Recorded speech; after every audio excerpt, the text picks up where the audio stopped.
नमस्कार। क्या कभी ऐसा महसूस होता है कि पढ़ने की आदत को और बेहतर बनाया जा सकता है? आज हम कुछ ऐसे ही आसान और असरदार तरीकों पर बात करेंगे जिनसे पढ़ने की कला में महारत हासिल की जा सकती है। और हाँ, इससे सीखना और समझना दोनों ही काफ़ी आसान और दिलचस्प हो जाएंगे। अच्छा, कई बार ऐसा होता है ना कि हम कुछ पढ़ते हैं और बस थोड़ी देर बाद ही भूल जाते हैं। ये एक बहुत ही आम बात है। अगर ये सुनने में जाना पहचाना लग रहा है तो फिक्र की कोई बात नहीं। अच्छी खबर यह है कि अपनी पढ़ने की आदत को सुधारना बिल्कुल मुमकिन है।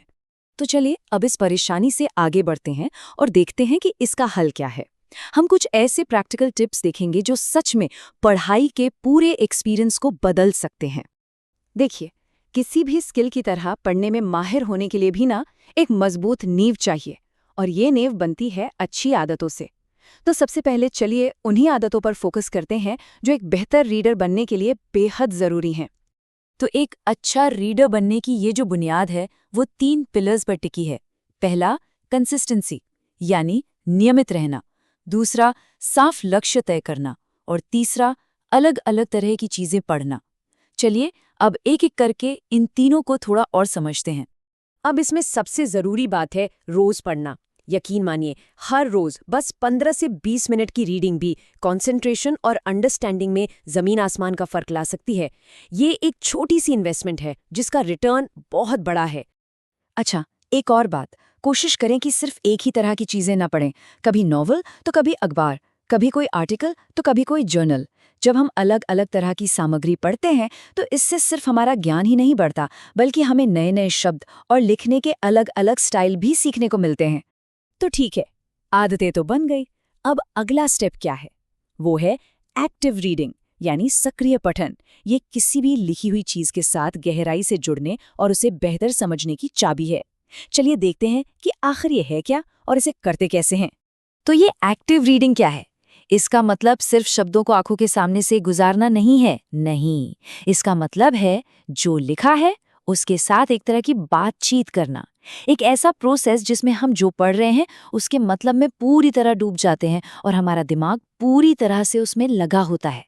तो सवाल ये है कि इसे अपनी आदत कैसे बनाएं। इसके कुछ बहुत ही कॉन्क्रीट तरीके हैं। जैसे पढ़ते पढ़ते खुद से सवाल पूछना कि अच्छा, अब आगे क्या होगा। जो भी इम्पोर्टेंट लगे उसके नोट्स बना लेना। हर चैप्टर के बाद एक छोटी सी समरी लिखने की कोशिश करना।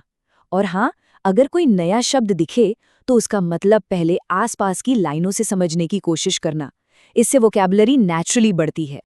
ये वाली टेक्निक सुनने में जितनी सिंपल लगती है ना, उतनी ही पावरफुल है। जब हम जोर से पढ़ते हैं तो सिर्फ हमारा उच्चारण ही नहीं सुधरता, बल्कि हमें वाक्यों का फ्लो और स्ट्रक्चर भी बेहतर समझ आता है। ये एक तरह से हमारे सुनने और पढ़ने दोनों सेंसेस को एक साथ काम पर लगा देता है। चलिए, तो आदतों और एक्टिव रीडिंग की बात तो हो गई। अब कुछ और एडवांस्ड टेक्निक्स पर नज़र डालते हैं। ये टेक्निक्स हमारी समझ को और जानकारी को याद रखने की क्षमता को और भी ज़्यादा बढ़ा सकती हैं। अब यहाँ दो अलग अलग अप्रोच हैं। एक है स्किमिंग और दूसरा है डीप रीडिंग। स्किमिंग का मतलब है तेजी से नज़र दौड़ाकर मेन आइडिया पकड़ लेना। ये तब काम आता है जब हमें बस जिस्ट चाहिए। वहीं डीप रीडिंग तब ज़रूरी है जब हमें हर डिटेल को, हर छोटी से छोटी बात को समझना हो। एक स्मार्ट रीडर की यही पहचान है कि उसे पता होता है कि कब कौन सी टेक्निक इस्तेमाल करनी है। अपनी समझ को और गहरा बनाने के लिए दो बातें और हैं जो बहुत काम आती हैं। पहली, जो भी पढ़ रहे हैं उसे अपनी जिंदगी के एक्सपीरियंसेस से जोड़ने की कोशिश करें। ऐसा करने से वो चीज़ें ज़्यादा समय तक याद रहती हैं।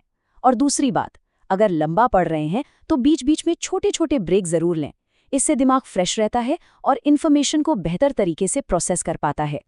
तो अच्छी आदतें बनाने से लेकर एक्टिव रीडिंग और फिर कुछ एडवांस टेक्निक्स तक हमने कई स्ट्रैटेजीज पर बात की है। अब चलिए इन सबको एक साथ रखकर देखते हैं और ये समझते हैं कि हमारा अगला कदम क्या होना चाहिए।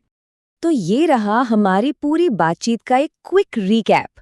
रोज 15-20 मिनट पढ़ने से कंसंट्रेशन बढ़ता है। सवाल पूछकर पढ़ने से एंगेजमेंट गहरा होता है। जोर से पढ़ने से फ्लुएंसी बेहतर होती है। और स्किमिंग से मेन आइडिया फटाफट समझ में आ जाता है। ये है वो की टेकअवेज जिन्हें याद रखना है।